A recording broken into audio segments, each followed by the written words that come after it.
All right, on page 302, under the Federal Role and Standards, a historical review, down at the bottom of that page, that really, the whole rest of that section from the last two paragraphs on page 302 all the way to the end of the article on page 303, I highlighted the better part of that because it's good information.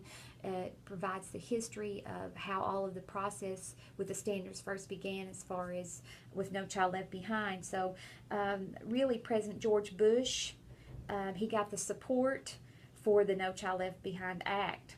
It's actually called the Elementary and Secondary Education Act, but then No Child Left Behind came in right after that. That was in 2001. All right, so what No Child Left Behind, it called for major testing, and they wanted to measure the student performance and then make sure that their gains were aligned with the state standards for each of the subjects in each of the grade levels. The testing of student achievement against content standards began with mathematics and English language arts, so it's reading, spelling, and those kinds of things.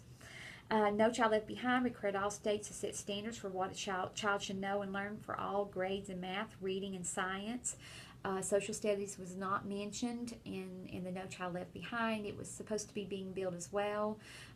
So then what happened from there is teachers began to put more emphasis on science, math, and the language arts areas because that's what we were being tested in. So social studies kind of took a back seat, and it's kind of sad because I can see that those students didn't get much of the history background, and not a lot of emphasis was put on the importance of that, and so there's a lack of knowledge in that area now.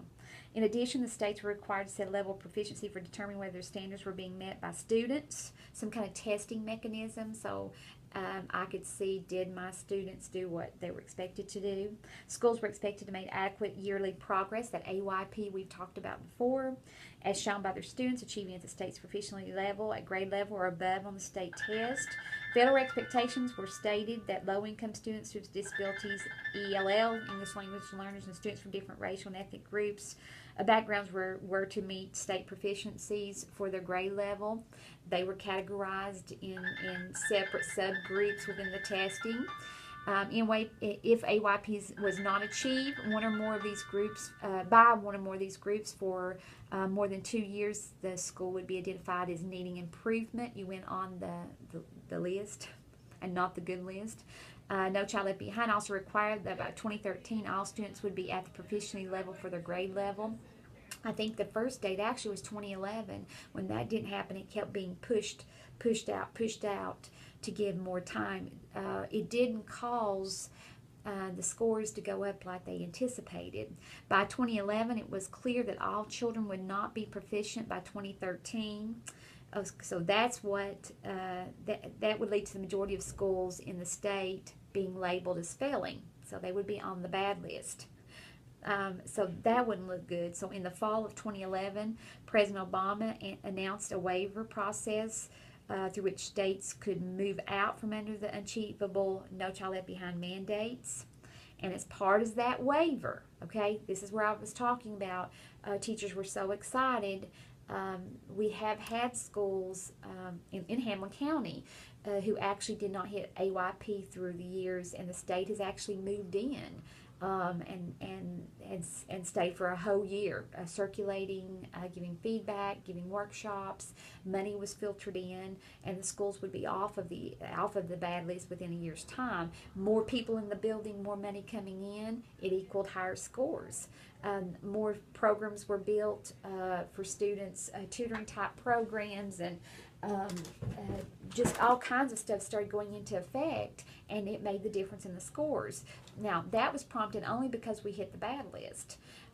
So we had to move fast. Well, so it looked like the majority of the schools weren't going to hit it. So President Obama said, all right, so you can get this waiver. You just have to develop college and career ready standards. That would move to growth scores for interpreting the results of annual testing and develop an educator evaluation system that includes student test scores.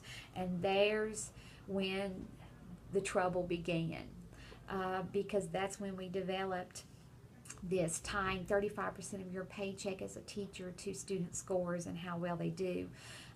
I don't have a problem with the schools tying it to my salary if it is also something is tied to the parent side as well.